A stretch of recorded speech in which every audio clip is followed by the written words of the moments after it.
Hello and welcome to a magical filled episode of Movie Match Reviews on YouTube. Today's movie is the first installment of the Chronicles of Narnia cinematic universe. The Lion, the Witch, and the Wardrobe. Now, it's like it.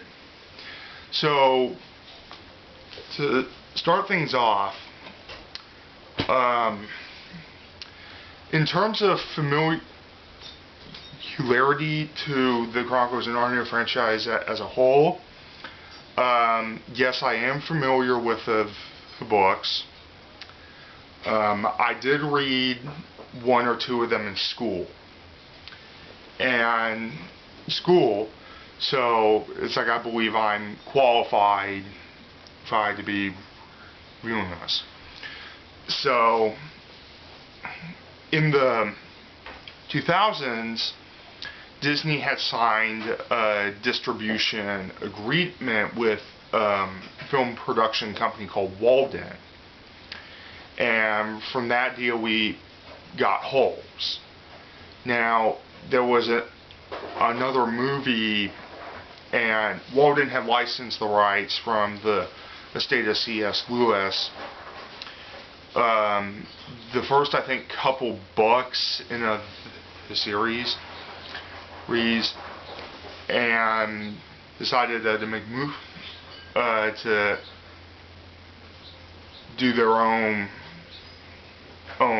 series, and from that we got Lion of the Witch and the Wardrobe. So let's dive into the plot.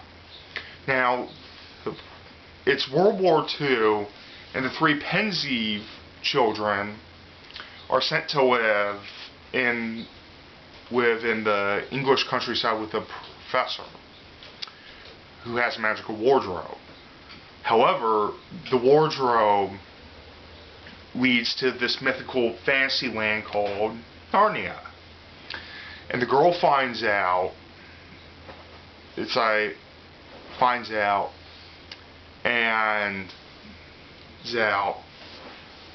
about the wardrobe. She enters in and finds Narnia. Walks around there for a little bit, comes back, tells everybody, big shock, they don't believe her. Eventually the siblings go and they find out that, again, big shock, she's telling them the truth. But Narnia is cursed into eternal winter. Gee, does that sound familiar? With a winter royal woman called Jadis. Yes. So basically the plot of the movie is to get the land uncursed and defeat Jadis, and the only way to do that is to team up with Aslan. And it's like, when this film came out, it was a big hit, because another franchise coming out was Harry Potter, and Yours, Mine, and Ours was pretty forgettable. But for me, the weakest parts of the movie were the stuff at the house. It just felt cliche. She finds the wardrobe. She goes into it. She finds this fantasy land. She comes out, and she tells everyone, "Oh, I found this fantasy land," and they don't believe her at first until they see the land, and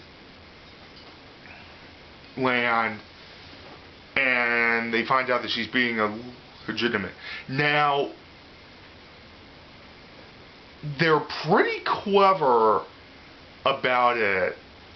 That when she first goes in, it works, but then when she tries to tell them, the reason why they don't believe her is that when they open it, it just becomes a wardrobe of clothes. So it's one of those where it's like the implication is that it only works for a set amount of time. That's actually pretty clever. And the main plot of the movie, while not predictable per se, there's really moments where it's almost like filler, or like, and the character stuff. One brother again is turned against his family. He sells out to the White Witch, which, because it's like, I think the book explains it better, because he was feeling emotionally invalidated by his own family, or something. But the kids that they got are good. Good. The adult actors were fine, but there kind of really wasn't enough depth to them.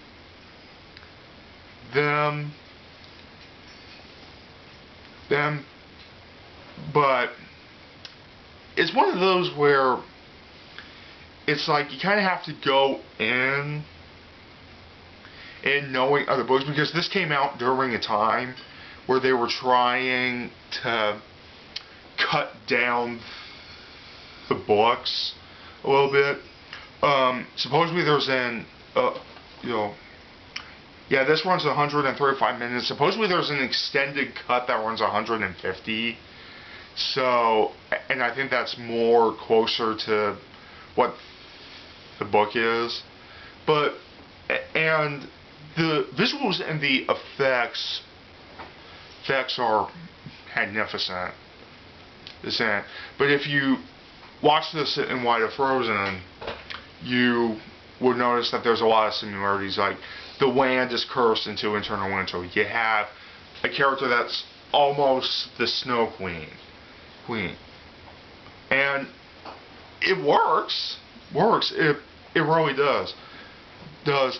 It's not phenomenal, but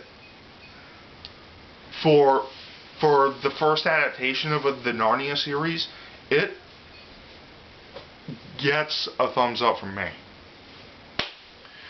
So that was The Lion, the Witch, and the Wardrobe. You can check the channel for my previous stuff.